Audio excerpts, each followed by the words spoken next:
के साथ उनके ऊपर भी हम गौर करेंगे।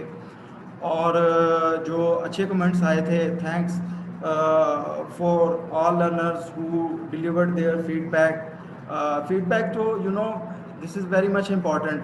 यार ये प्लीज़ ऑनलाइन लर्नर्स स्क्रीन को ना डिस्टर्ब करें, आपकी मेहरबानी है। कल भी क्लास में मैंने आपको बताया था। तो वीडियोस भी आपको मिल गई, नोट्स भी आपको मिल गए, लर्नर्स ने नोट्स और वीडियोस भी देखी। हाँ यार, आप लोग एक चीज़ में कंजूसी कर रहे हो कि कल मैंने आपको बताया था कि ये एक गुड एफर्ट है, एक अच्छी चीज़ है, दिए से दिया चलता है।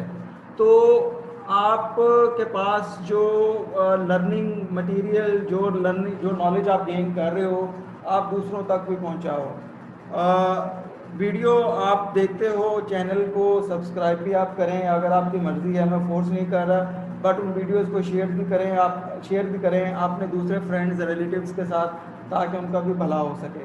ये एक सदका जारिया ही है, ये आपकी मर्ज़ी है, आप इसको करना चाहें या ना करना चाहें। मैं इसके लिए ऊपर आपको फोर्स नहीं करूँगा, जस्ट आपको सजेस्ट करना चाह रहा था। Once again, I request the online learners, please stop making this nonsense in this class. आपकी मेहरबानी है, आप ना करें इस तरह। अच्छा, आज कुछ हमारे साथी ऐसे भी हैं जिन्होंने आज की क्लास को फर्स्ट टाइम ज्वाइन किया, कल की क्लास किसी वजह से वो मिस कर गए थे। उसके लिए मैं एक फास्ट रिव्यू करूंगा कल की जो क्लास थी। कल जैसे मैंने आपको बताया था कि ट्रेनिंग के बाद नॉलेज आता है, नॉलेज के बाद प्रैक्टिस प्रैक्टिस प्रैक्टिस प्रैक्टिस, और उसके बाद सक्सेस मिलती है। सक्सेस कामयाबी की जिंदगी के किसी भी शौबे में आसानी से नहीं मिलती, उसके लिए हार्ड वर्क करना पड़ता है और प्रैक्टिस करनी पड़ती है। क्लास के जनरल रूल्स मैंने बताए थे कल, थोड़ा सा फिर मैं बता देता हूँ कि अगर जूम मीटिंग ऑनलाइन लर्नर्स के लिए, अगर जूम मीटिंग का सेशन डिस्कनेक्ट हो जाता है, आपने रिकनेक्ट कर लेना है। अगर मैं सेशन को डिस्कनेक्ट करता हूँ, मैं आपको बता दूंगा, आपने 1-2 मिनट के बाद दोबारा रिकनेक्ट कर लेना। पूरी क्लास अटेंड करनी है आपने, और कोशिश करें कि ये जो ऑनलाइन क्लास आप लोग ले रहे हैं, ये फ़ोन की बजाय अगर पॉसिबिलिटी है लैपटॉप या कंप्यूटर या बड़ी स्क्रीन पे लें, ताकि आप आसानी से समझ सकें आपका ट्रेनिंग प्रोसेस जो है वो किस तरह हो रहा है और आपको ट्रेनिंग किस तरह दी जा रही है। This is very much important. कल हमने देखा था कि व्हाट इज़ कंप्यूटर। कंप्यूटर का मैंने आपको बताया था कि सभी अमलियात को सरअंजाम देने वाली, basically it's a machine, man made machine, इंसान ने इसको बनाया है। तो कंप्यूटर जो है वो कई किस्म के होते हैं, उसमें टाइप्स भी आपको कल बता दी थी। ये बेसिकली जो पीसी पर्सनल कंप्यूटर होते हैं, ये उसके सामने टावर केस है, इसमें डेस्कटॉप भी होता है, इसमें लैपटॉप भी होता है, इसमें आपका हैंड हेल्ड का भी कंप्यूटर होता है। These are the examples of the computers. मैं बड़ा फास्ट जाऊंगा। यूज ऑफ कंप्यूटर, जिंदगी के तकरीबन तमाम शोबे में कंप्यूटर की जरूरत पड़ती है, कंप्यूटर का इस्तेमाल होता है। कंप्यूटर की अहमियत और अफादियत को हम किसी भी तरीके से इग्नोर नहीं कर सकते, ना इससे इनकार किया जा सकता है। कंप्यूटर की किस्में भी बताई थी आपको, digital computer, analogue, hybrid computer. Digital computer की फर्दर एग्जाम थी super computer, mainframe, mini computer, micro computer, personal computer. Okay, so let's start today class. Today class second of the computer basics. ओ भाई मुड़ जा यार, ओ शरारती, ओ तेन रब दा वास्ता है यार। ਕਿਹੜਾ ਮੇਰਾ ਭਰਾ ਹੈ? ਮੇਰਾ ਸਿੰਧ ਦਾ ਭਰਾ ਹੈ, ਕਸ਼ਮੀਰ ਦਾ ਭਰਾ ਹੈ, ਬਲੋਚਿਸਤਾਨ ਦਾ ਭਰਾ ਹੈ, ਪੰਜਾਬ ਦਾ ਭਰਾ ਹੈ। ਕਿਹੜਾ ਭਰਾ ਹੈ ਮੇਰਾ ਜਿਹੜਾ ਤੰਗ ਹੋ ਰਿਹਾ ਹੈ? Okay, so guys, this is the today's class agenda. Today we will see and learn what are the basic term for computer use. जो कल मैंने आपको बताया कि हर एक प्रोफेशन की, हर एक हर एक सब्जेक्ट की अपनी लैंग्वेज होती है। डॉक्टर की, साइंटिस्ट की, लॉयर्स की, वगैरह वगैरह अपनी लैंग्वेज, इसी तरह कंप्यूटर की भी अपनी language. In order to grow and progress in that particular profession, you must know the relevant language of that subject. यानी आपको सब्जेक्ट की जब तक लैंग्वेज से फेमिलियर नहीं होंगे, तब तक आप उसमें अच्छे तरीके से अबूर हासिल नहीं कर सकते, उसमें स्किल्स आप आपके अच्छे नहीं हो सकते। सो ये हम बेसिक टर्म के बारे में बात करेंगे। उसके बाद जो कंप्यूटर है, कंप्यूटर तो हमने देख लिया। कल टाइप्स वगैरह क्या है, इसकी दूसरी चीजें क्या है, कल हम ये देखेंगे कि आज हम ये देखेंगे कि इसके मेजर कंपोनेंट्स कौन से हैं, और मेजर कंपोनेंट के बाद इसके जो मेजर पार्ट्स हैं उनके बारे में डिस्कस करेंगे जनरली ओवरव्यू के तौर पे। ये है आज की क्लास का एजेंडा।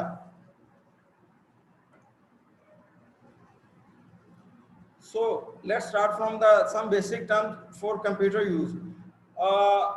राइट साइड से स्टार्ट।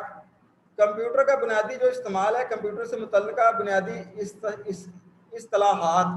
कंप्यूटर की दिलचस्प दुनिया में दाखिल होने से पहले चंद बुनियादी इस्तिलाहात से वाकिफ होना आपके लिए जरूरी है, जिनकी तफसील ये है जो मैंने अभी आपसे बात की। हार्डवेयर किसको बोलते हैं कि कंप्यूटर के वो मादी हिस्से जिन्हें हम छू सकें और देख सकें, हार्डवेयर कहलाता है।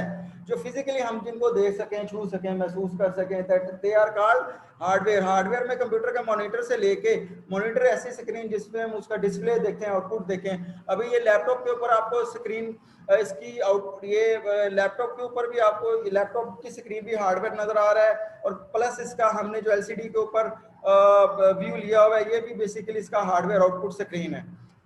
हार्डवेयर कंप्यूटर के एक मॉनिटर से लेके कलीदी तख्ते, यानी इसका जो मेन जो बोर्ड होता है ना, सर्किट बोर्ड एक मेन जो होता है, उसको मदरबोर्ड बोलते हैं। बहुत से लोग इस कंपोनेंट से वाकिफ होंगे। मदरबोर्ड को कलीदी तख्ता, उर्दू है ना, बाद लोगों को उर्दू भी बड़ी ये शकील किस्म की है।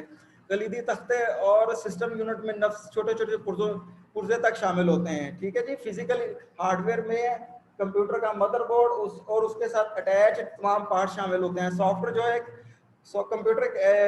कंप्यूटर सॉफ्टवेयर एक कंप्यूटर एक ऐसी वर्किंग मशीन है जो इंसान की दी हुई हिदायत के मुताबिक काम करती है। जैसे कल मैंने आपको बताया कि कंप्यूटर खुद से कुछ नहीं करता है, उसको प्रोग्राम करना पड़ता है, उसको बताना पड़ता है, उसको हिदायत देनी पड़ती है कि यार आपने इस इंस्ट्रक्शन के मुताबिक ये आपने आउटपुट देनी है, ये इंस्ट्रक्शन होंगी तो आपने ये डिस्प्ले करना है।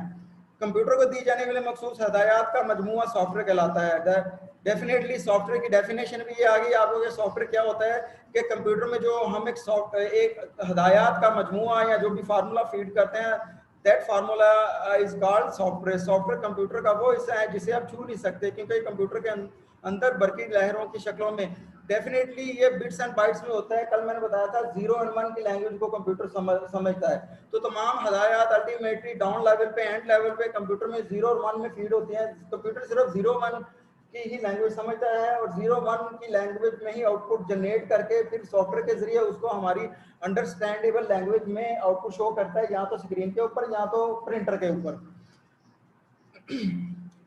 अच्छा, जिसको हम सॉफ्टवेयर को हम महसूस तो कर सकते हैं लेकिन छू नहीं सकते। सॉफ्टवेयर का मफहूम इंसानी जिस्म में होने वाले दर्द को भी समझा जा सकता है, जो जिस्म में होता तो है लेकिन दिखाई नहीं देता। ठीक है जी। किसी को दांत का दर्द है, अब ये ना कहे डॉक्टर साहब मेरा सॉफ्टवेयर दर्द हो रहा है ठीक है, ये नहीं कहना। मैं मिसाल दे रहा हूँ आपको, मजा के सर ने तो हमें बताया था जी ये सॉफ्टवेयर है जो दांत में दर्द कर रहा है, तो ये मेरा सॉफ्टवेयर चेक कर लें आप। ठीक है। हाँ, मैं साथ साथ बताता जा रहा हूँ, बेवकूफियां ना करना भाई, मेरा नाम ना लेना। अच्छा, कवायफ क्या होते हैं? कवायफ बेसिकली डेटा होता है। डेटा बड़ी अंडरस्टूड सी कॉमन सी टर्म है जिसको हम यूज करते हैं। Data, everything about the information is data. your name, your father name, your cell number, your contact, your residence number, जो भी है, these are the examples of data। Computer के महफूज की जाने वाली कायदा मालूमात, बेकायदा मालूमात को कवायफ या डाटा कहलाती है। मसलन किसी शख्स का नाम का पहला हिस्सा, किसी शय की कीमत वगैरह कंप्यूटर में मौजूद डाटा या कवायद को किसी भी शक्ल में हो सकते हैं, मसलन मतन, अहाद, आवाज या तस्वीर वगैरह। So this is important. मैं फिर बता रहा हूँ, डाटा आपका टेक्स्ट बेस भी हो सकता है, डाटा आपका ऑडियो बेस भी होता है, डाटा आपका वीडियो बेस भी होता है, डाटा आपका इमेज भी हो सकता है। ठीक है। Number of forms of the data सिर्फ वो नहीं है जो ABC 1 2 3 या कुछ और चीज है। तो डाटा ये सारी इन फॉर्म में हो सकता है। मजीद इसको डिटेल में आगे चल के हम पढ़ेंगे। मालूमात, इंफॉर्मेशन, कंप्यूटर में बाकायदा कवायफ, डाटा जो बेकायदा कवायफ। अब जो इंफॉर्मेशन, ये मालूमात है ना, बाकायदा कवायफ या डाटा को कंप्यूटर की मखसूस इस्तिलाह में मालूमात कहा जाता है। मसलन किसी शख्स का मुकम्मल नाम या ईमेल का पता। ठीक है। देखिए कंप्यूटर में अब डाटा और इंफॉर्मेशन में क्या फर्क है? डाटा और इंफॉर्मेशन में फर्क ये है कि डाटा होगा जी आपका फर्स्ट नेम क्या है और आपका सेकंड नेम क्या है, आपका मिडिल नेम क्या है और आपका लास्ट नेम क्या है। अक्सर आपने इस फॉर्म में देखा होगा ना, फर्स्ट नेम या मिडिल नेम या सर नेम या लास्ट नेम। तो ये इसको डाटा बोलते हैं, ये बेकायदा है। ठीक है।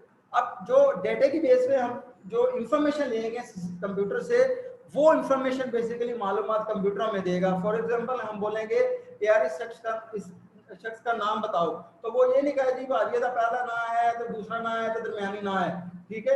Computer will show us the complete name of the person, ठीक है, इन सिमेट्रिकल मैनर।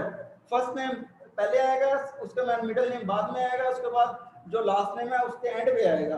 तो वो हमें एक इंफॉर्मेशन की सूरत में दिखाएगा। ये कंफ्यूजन है, ये डिफरेंस है डाटा और इंफॉर्मेशन में।